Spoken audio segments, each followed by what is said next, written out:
दे रहा होगा 305 रुपया एमआरपी लिखी हुई है और ये आजमगढ़ की मंडी से मुझे मिला है मात्र 8 रुपए का। कितना परसेंट कमीशन आप खा रहे हो? ये ऐसा क्यों है? इस पे भी चर्चा होती है। ये देखिए आईबी सेट है जिसके माध्यम से ग्लूकोज ब्लड वगैरह चढ़ता है शरीर में, इसे कहते हैं आईबी सेट।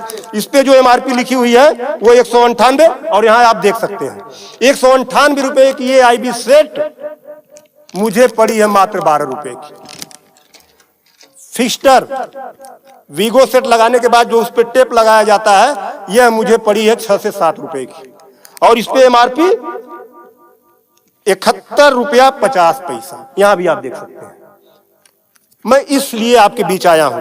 इसी प्रकार से बहुत सारे हजारों 2-3 हजार दवाएं ऐसी हैं जो 100 रुपए की दवा है 3000 की बिकती है। बाइकिल धागा जब आपका ऑपरेशन होता है जिससे आपका सिला जाता है वह 150 रुपए का आता है, उसकी एमआरपी 1045 रुपया आप यहां देख सकते हैं।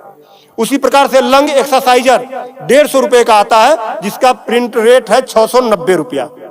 बुखार में जो पैरासीटामॉल की जो बोतल आती छोटी सी वह 50 रुपए की आती है और उसकी एमआरपी यहां आप देखें एमआरपी 522 रुपया है। कमर की बेल्ट जो 100 रुपए की आती है उसे 500, 600, 700 रुपया प्रिंट। और तो और जब किसी की हड्डी टूटती है तो जो राड पड़ता है, राड अधिकतम रेट राड का 500 से लेके 1500 रुपया तक, अलग अलग वैरायटी है 500 से 15 तक, लेकिन आपको 5000 से 20,000 रुपया 25,000 रुपया चार्ज किया जाता है। आपके दिमाग में आ रहा होगा कि अरे भाई डॉक्टर लगा रहे हैं तो उसको देखिए। डॉक्टर जब आप अस्पताल में भर्ती होते हैं तो बेड चार्ज अलग, नर्सिंग चार्ज अलग, जांच की फीसें अलग, वो सब चीजें करने के बाद 1500 रुपए की चीज खरीद कर आप 20-20 हजार का बेच रहे हो।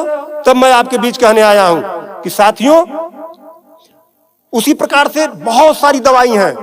100 रुपए की दवा, एक दवा मैं देखा ला नहीं पाया उसको, 100 रुपए की दवा उसकी एमआरपी 2000 रुपया लिखी हुई थी।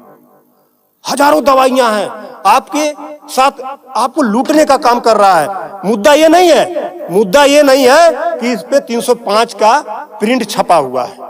मुद्दा ये है कि इसे छपने किसने दिया? जिसे हमने चुनकर भेजा क्या वो दलाली खा रहा है, कमीशन खा रहा है?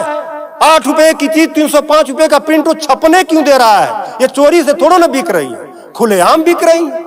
तो ये जिम्मेदारी सरकार की है। इसीलिए मैं कह रहा हूं कि आइए, और ये मुद्दा किसी सपा भाजपा कांग्रेस किसी नेता का थोड़ा ना है, ये भारत के 140 करोड़ जनता से जुड़ा हुआ मुद्दा है।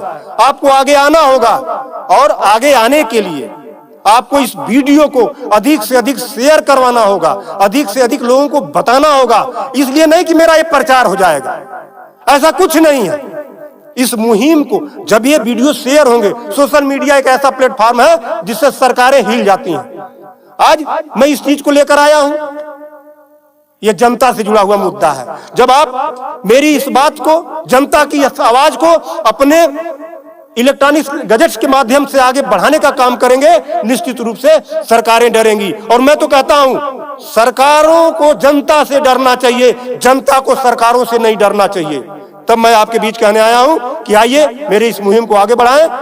कि बात 305 रुपए की नहीं है, बात उस गरीब की है, उस रिक्शा चालक की है जो दिन भर में 450 से लेकर 500 तक की मजदूरी पाता है।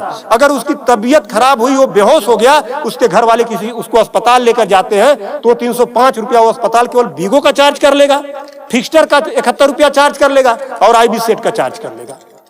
ये सब मिला के 600-700 रुपया हो गया। यानी उसकी 1.5 दिन की दिहाड़ी में अभी तो ग्लूकोज लगा ही नहीं, दवा कोई उसने खाया ही नहीं, बेड का चार्ज हमने बताया नहीं, अस्पताल का चार्ज हमने बताया नहीं। 1.5 दिन की दिहाड़ी उसकी केवल इस 3 आइटम से चली गई।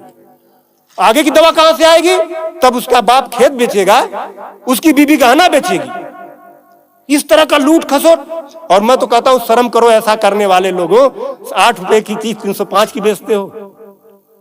आज आपके अस्पताल में अगर जो दाई है उसका वेतन 7,000 है, यानी प्रत्येक दिन 210 रुपया। अगर उसकी तबीयत खराब हुई, वो आप ही के अस्पताल में भर्ती होती है तो उसकी 3 दिन की दिहाड़ी केवल इन 3 चीजों की लग जाती है। कुछ तो शर्म करो, कुछ तो सोचो। स्वास्थ्य, शिक्षा, सेवा का क्षेत्र है, लेकिन आपने इसे लूट का अड्डा बना दिया है। सरकारों के मिली भगत से ऐसा हो रहा है। तो मेरा निवेदन है आप लोगों से कि इस वीडियो को अधिक से अधिक शेयर करें ताकि